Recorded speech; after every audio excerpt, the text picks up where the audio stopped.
You ever get that weird feeling like you've lived this moment before?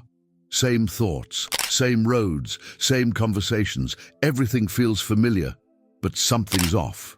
Like you're playing a role you didn't choose in a movie you don't remember agreeing to. Here's the thing most people never question. What if your entire life is just a loop, a programmed illusion your mind is stuck replaying? It feels real because it's all you've ever known. But real doesn't mean true and familiar. That's just repetition dressed as meaning. The thoughts you think, the self you claim to be, even the emotions that rise and fall, they're not really yours. They happen to you. And yet, you build your identity around them. What if that identity isn't real? This isn't just some spiritual theory. It's neuroscience, psychology, ancient wisdom, and common sense all pointing to the same thing. What you see isn't what is. In this video, we're going to dismantle everything you've assumed about your mind, yourself, and your world. But be warned, once you see through the illusion, you can't unsee it. 1. The familiar is just repetition. He wakes up and checks his phone. Same apps, same faces, same thoughts echoing in the back of his mind. It's comfortable, isn't it? Like worn-out shoes that hurt your feet but feel safe. But this comfort, this false sense of stability, is exactly what keeps him from questioning. Familiarity isn't truth. It's just repeated perception, and that perception is filtered through layers of conditioning he never chose in the first place. Most people confuse repetition with reality. Just because something's been said 1,000 times doesn't mean it's true. Think about how many times you've heard, "This is just how life is." But who decided that? His identity was carved out by systems, stories, and surroundings long before he even had a choice. And yet he calls it me. But if all he's ever known was handed to him, is it really his? You've probably seen this too. Same street, same people, same weekend routine. You might even call it normal. But normal isn't real. It's just what your mind has rehearsed so many times it forgot to question. Awareness doesn't come from comfort. It comes from disruption. It begins when a man asks, "Wait, why does this feel so automatic?" So here's something simple. Next time you catch yourself scrolling, driving, thinking, pause, interrupt the loop. Ask yourself, do I know this is true, or is it just familiar? That question alone cracks the surface, because once the illusion of safety is disturbed, another question slips through. If familiarity isn't reality, then what is? 2. Reality is a story. Your brain tells itself. Most people walk around believing they see the world as it is, but they don't. What they see is a filtered version, a projection generated by their brain. Light hits the eyes, vibrations reach the ears, but none of it becomes real until the mind interprets it. And here's the twist. Those interpretations aren't objective. They're shaped by memory, emotion, and bias. What you call reality is actually your brain's best guess, a constantly updated narrative that feels solid but isn't. Think about how two people can remember the same event completely differently. One sees betrayal, the other a misunderstanding. Neither is lying, they're just living inside different versions of the same story. That's the illusion. It's not that the world is fake, but that perception is deeply personal, and no one notices it. Because the story plays so smoothly, we believe it without question. But when awareness kicks in, it becomes obvious. What you see isn't what's there. It's what your mind lets you see. Here's something wild. Neuroscience shows your brain actually makes decisions before you're aware of them, meaning by the time you think you've made a choice, it's already been made. You're not steering the ship. You're narrating what just happened, pretending it was yours.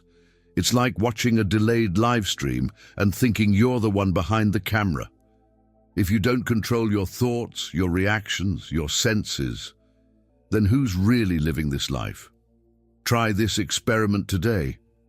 Sit in silence and observe 1 minute of your thoughts without interfering. You'll quickly see how random and automatic they are. A song lyric pops in, a regret from last week, an urge to check your phone. None of it was chosen. And if you didn't pick the thoughts that shaped your day, shaped your mood, shaped yourself, then maybe that self is just another layer in the story too. And if that's true, then what's underneath all of it, quietly watching? 3. You were given a name before you knew you existed. Before you had the chance to question, you were named, labeled, and wrapped in a story. This is who you are, they said. And without knowing any better, you agreed. That agreement became the foundation of your identity. But think about it. If you were born in a different country, with different parents, different language, different religion, would you still be the same you? Of course not. So who are you really, beneath the mask that was handed to you? The moment a child learns their name, something strange happens. They start to separate themselves from everything else. This is me. That is not me. And from that split, the illusion is born.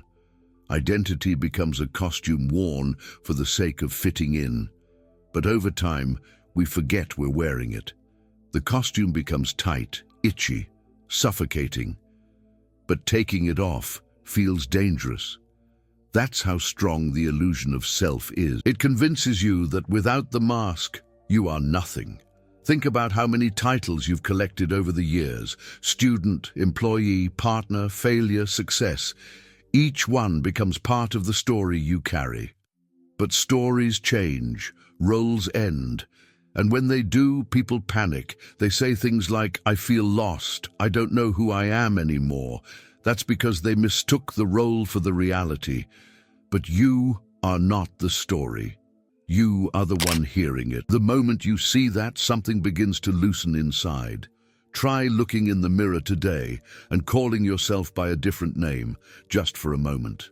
Watch how strange it feels. That discomfort? It's your identity being threatened. And that threat reveals how fragile it really is, because what is real doesn't flinch when questioned. Only illusions do. And when the identity begins to crack, another layer is revealed. The awareness that was never born, never named, and never needed a label to exist. 4. Thoughts feel personal, but they appear on their own. Most people think they're in control of their thoughts. They believe they're the ones choosing what to think, when to think it, and why. But have you ever tried to stop a thought mid-sentence? It's like trying to catch smoke with your hands. Thoughts arise without warning, stick around just long enough to convince you they're yours, and then vanish into thin air. The illusion is that they belong to you, but the truth is, they just appear, like weather in the mind. Try this right now. Predict your next thought. You can't. It arrives uninvited, like an email you didn't subscribe to. And still, you read it, you believe it, you identify with it. This is the trap, mistaking thought for self. But you are not the thought. You are the awareness that notices it. A man doesn't own the passing clouds just because he sees them. In the same way, you don't own your thoughts. You only observe them, unless you're too distracted to notice. Let's go even deeper. If your thoughts were really you, they wouldn't contradict themselves. One moment you feel confident, the next you're doubting everything. One day you're sure of your path, the next you're questioning your entire life. That inner conflict is proof. There is no consistent thinker, just different mental voices competing for your attention, and the loudest voice wins. But just because it's loud doesn't mean it's true. So here's a powerful practice. When a thought pops up, especially a painful one, don't react. Just pause. Label it gently. Ah, a thought. That's all. Then let it pass. Don't engage, don't argue, don't explain. Just watch it like you'd watch traffic from a balcony. This simple act can break a lifetime of unconscious identification. And as the illusion fades, something unexpected happens. You begin to sense the quiet observer behind the noise. And that changes the way you look at everything that comes next. 5. The mirror doesn't reflect the one who sees. Stand in front of a mirror long enough and something strange begins to happen. At first, you just see yourself, the nose you criticize, the wrinkles you wish weren't there, the familiar face you've grown used to. But keep staring, and the familiarity fades. Your face becomes foreign, your eyes distant. And for a fleeting moment, you realize the mirror reflects a body, not a being. It shows the shape of a man, but not the one looking through those eyes. This is where most people stop searching. They think the reflection is the whole truth. But awareness isn't visible in a mirror. You can't point to it. You can't see it blinking back. And yet, it's the only thing that's always been there. You had it when you were 5. You have it now. The body changed. The thoughts changed. But the witness? It stayed the same, that constant presence behind the eyes. That's the real mystery no mirror can solve. Imagine you're watching a movie. You get caught up in the characters, the action, the emotion. But at no point do you become the screen. The screen holds it all, joy, pain, chaos, and yet it's untouched by any of it. You are that screen, the self you think you are, job title, personality, opinions. That's just the film playing. The awareness watching it, that's who you've been all along. But the mind will do everything it can to keep you focused on the movie. So here's a practice that'll flip your perception. Next time you look in the mirror, ask, who is seeing this? Not the name, not the voice in your head, but the one that notices the voice, the awareness behind the eyes. Don't expect an answer, just ask, and stay with the silence that follows. That silence holds more truth than any reflection ever will. And in that space, the illusion of identity begins to dissolve, revealing something much more vast and much less familiar. 6. The dream that doesn't end. Have you ever woken from a dream and laughed at how real it felt? Your heart raced, your body moved, you were certain it was all happening. Then you opened your eyes, and it vanished.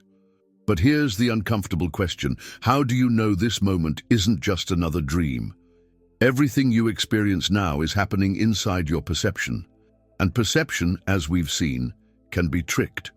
So what if waking life is just the longest, most convincing illusion your mind has ever built? Think about it. In dreams, time stretches, logic collapses.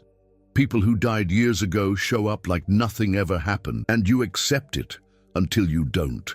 That's the power of illusion. Now apply that same lens to your daily life. You believe you're moving through time, making choices, interacting with solid matter. But it's all being filtered, edited, interpreted. Your senses are not gateways to truth. They're narrators of a story you didn't choose to write. Some people have glimpses beyond the dream. During meditation, near-death experiences, psychedelics, they step out of the illusion for just a moment, and when they return, they can't unsee what was revealed. It all felt fake, they say, like a stage play. What they saw wasn't fantasy. It was clarity, a brief shift in awareness that showed them the edges of the dream they'd always mistaken for life. You don't need a wild experience to get there, just a shift in how you look. So here's something to try. Throughout the day, ask yourself, am I dreaming right now? Not as a joke, but seriously. Notice how your mind responds. Watch how it tries to convince you that this is definitely, absolutely real. That resistance, that's the illusion protecting itself. Because once you really start questioning, you shake the ground it stands on. And that's when the cracks begin to form, leading you to a freedom deeper than the dream ever allowed. 7. Letting go of familiarity is the first glimpse of freedom. Letting go sounds nice in theory, but when it's time to actually release the things you've clung to, your beliefs, your identity, your perception of what's real, it feels like standing on the edge of a cliff with no parachute. That's because the mind finds safety in the known. It would rather repeat a painful pattern than face the silence of the unknown. But here's the truth most never hear. The familiar isn't freedom, It's the prison cell you decorated to feel like home. You've been told what success looks like, what happiness is, who you're supposed to be. And even if you sense something's off, letting go of those definitions feels like death. Because in a way, it is. It's the death of the illusion. But freedom doesn't begin by adding more. It begins by subtracting, by peeling off the layers of should and must and always been this way. Real awareness arises when there's nothing left to cling to, no story left to defend.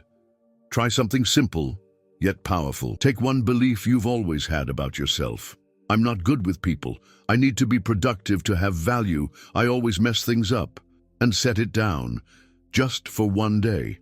Act as if that thought never existed. Watch how your perception shifts. You'll notice new responses, different emotions, and maybe even a glimpse of who you are without that belief weighing you down. That tiny shift can open doors you never knew were there.